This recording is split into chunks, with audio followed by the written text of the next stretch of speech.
Magical JCB robot crane. एक बार की बात है, एक गांव में काफी हड़बड़ी सी मच गई थी। गांव वाले जोर जोर से बचाओ बचाओ और कोई तो बापूराव को बुलाओ ऐसे चिल्ला रहे थे। पर ऐसा क्या हुआ था उस गांव में, और कौन है ये बापूराव? आइए जानते हैं उस दिन की घटना, उस गांव और बापूराव के बारे में। दरअसल गांव के खाली जगह पे एक गड्ढा था, जहां पर सोनू नाम का लड़का खेलते खेलते गिर गया था।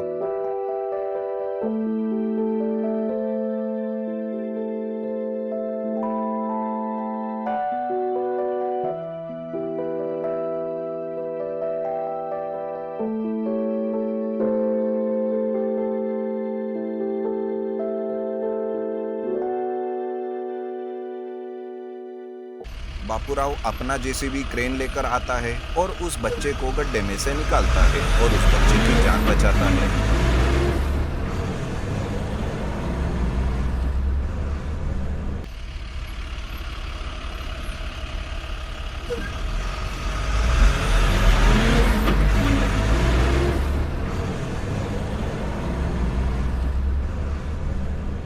तो समझे क्यों बापूराव को बुलाने के लिए इतने गांव वाले चिल्ला रहे थे? क्योंकि बापूराव के पास एक जेसीबी क्रेन था। गांव में कभी भी किसी की भी मदद करनी हो तो बापूराव वहां आ जाता था। पर घर में उसकी बीवी गीता बापूराव से बड़ी परेशान रहती थी, क्योंकि वो बड़ी ही लालची थी। घर में आते ही गीता उसे कहती थी, आ गए फ्री की सर्विस देकर, पर ये नहीं कि काम के कुछ पैसे लिए जाए, जिससे खुद का कुछ भला तो हो। पर नहीं, यहाँ मेरा सुनता कौन है। क्या कह रही हो गीता? छोटे बच्चे की जान बचाई है, उसमें क्या किसी से पैसे लेना? मदद करना तो पुण्य का काम होता है। हाँ हाँ, अपने ही पास रखो पुण्य का काम, मुझे मत सिखाओ। हे भगवान, क्या करूं मैं तुम्हारा, मुझे ही कुछ समझ नहीं आता। इस तरह से गीता हमेशा ही बापूराव को कहती रहती थी। पर बापूराव है जो कभी भी गीता की बात नहीं सुनता। उसी गांव में रोशन नाम का एक लड़का नया नया मैकेनिकल इंजीनियर पढ़कर आया था। रोशन कोई भी छोटी मोटी गाड़ियों के साथ हमेशा एक्सपेरिमेंट करते रहता था। एक बार वो सोचता है,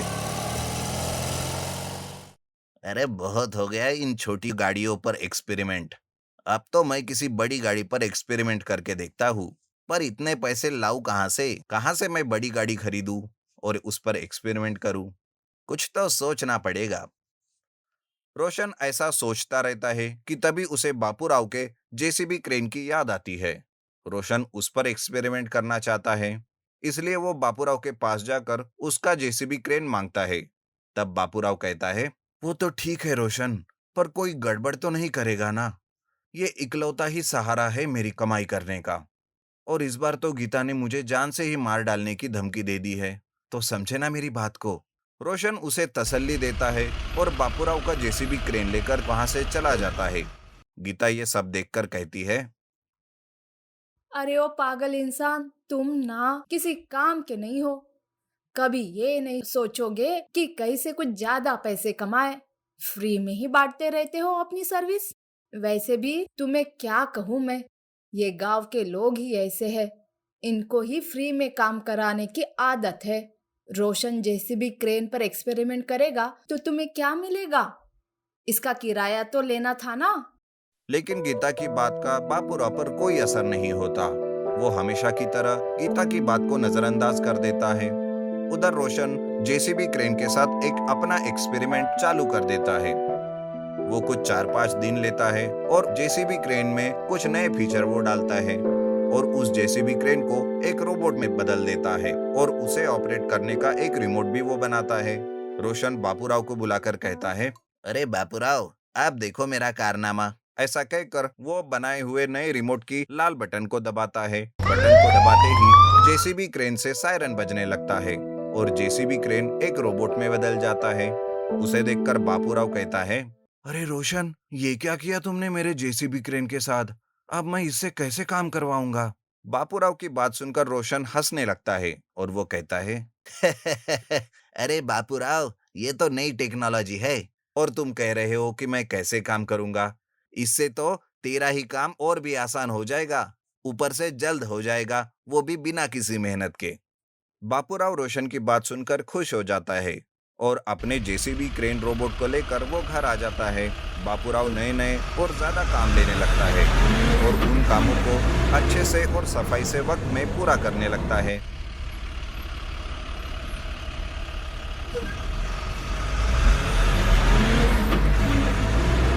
जिस वजह से बापूराव को अपने और आसपास के गांव से बहुत ज्यादा काम और पैसे मिलने लगे। बापूराव की खूब तरक्की होने लगती है। तब गीता भी ये देखकर बहुत खुश हो जाती है। ऐसे ही एक बार शहर का कलेक्टर अपने किसी काम से गांव आते रहता है कि तभी उसके गाड़ी का एक्सीडेंट होकर वो खाई में गिरने ही वाली होती है कि बापूराव का जेसीबी क्रेन रोबोट उस गाड़ी को पकड़ लेता है, जिससे कलेक्टर की जान बच जाती है। कलेक्टर कहता है, अरे बापूराव, आज तुम नहीं होते तो शायद मैं बच नहीं पाता। तुम्हारा बहुत बहुत शुक्रिया। ये सब करामत तो मेरे गांव के रोशन इंजीनियर की है। उसी ने मेरे इस जेसीबी क्रेन को जेसीबी क्रेन रोबोट में बदल दिया है। कमाल है, तुम्हारे गांव में कोई इंजीनियर भी है, ये मुझे पता नहीं था। मुझे एक बार तो उससे मिलना पड़ेगा। कलेक्टर एक अच्छा इंसान नहीं रहता। उसके दिमाग में कुछ खुरापाती आइडिया आती है और उस आइडिया को लेकर वो रोशन से मिलने जाता है। वो कहता है, रोशन, तुम्हारा जेसीबी क्रेन रोबोट मैंने देखा है। क्या तुम वैसे ही और 10 जेसीबी क्रेन रोबोट बनाओगे? सरकार तुम्हें इसका अच्छा पैसा देगा। और हाँ, अगर काम पसंद आया तो और काम आएगा तुम्हें। तुम कम समय में अमीर बन जाओगे। रोशन कलेक्टर की बात मान लेता है। कलेक्टर उसे एक चेक देता है, जिससे रोशन कुछ पार्ट्स खरीदता है और जेसीबी क्रेन को रोबोट में बदलने का काम करने लगता है। बड़ी ही मेहनत से वो 10 जेसीबी क्रेन रोबोट बना लेता है और कलेक्टर के हवाले करता है। तब एक पेपर पर कलेक्टर रोशन की साइन लेने जाता है। तब रोशन को कलेक्टर पर शक हो जाता है और वो साइन देने से मना करता है। तब कलेक्टर कहता है, क्यों रे रोशन, क्या बात है, पेपर पर साइन क्यों नहीं कर रहे हो? मैंने तो 10 जेसीबी क्रेन रोबोट बनाए हैं, फिर इस पेपर पर 20 कहाँ से आए? इसका मतलब है तुम बेईमानी कर रहे हो। अपने कुछ फॉल्टी जेसीबी क्रेन रोबोट मेरे मत्थे मारने जा रहे हो तुम। सरकार से 20 रोबोट का पैसा लेकर 10 जेसीबी क्रेन का पैसा दोगे, और अगर कोई कुछ गड़बड़ हुई तो मुझे ही फंसा दोगे। मैं सब समझ गया। मैं साइन वाइन नहीं करने वाला। अच्छा, तुम मुझसे ही ज्यादा होशियारी कर रहे हो। चुपचाप साइन करते हो या नहीं?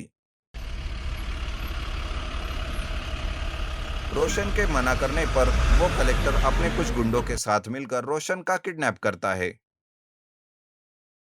और उसे अपने अड्डे पर एक गाड़ी से लेकर जाता रहता है। तभी अचानक सामने से बापूराव अपनी जेसीबी क्रेन से आता रहता है। वो कलेक्टर की गाड़ी से कुछ आवाजें सुन लेता है। बापूराव समझ जाता है कि कुछ तो गड़बड़ है और वो उस गाड़ी का पीछा करने लगता है और एक जगह पर उस गाड़ी को रोकता है।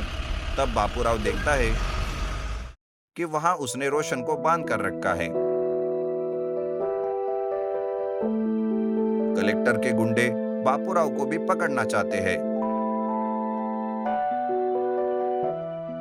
लेकिन तभी बापूराव अपने जेसीबी क्रेन को रोबोट में बदल देता है। फिर क्या, कलेक्टर और उसके गुंडों को कोई खैर नहीं थी। बापूराव अपने जेसीबी क्रेन रोबोट से उन सबको खूब पीटता है। बापूराव रोशन को उन गुंडों की कैद से बचा लेता है और फौरन पुलिस को बुलाता है।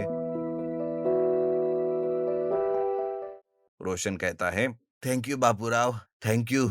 आज अगर तुम नहीं होते तो शायद ये मुझे मार ही डालते।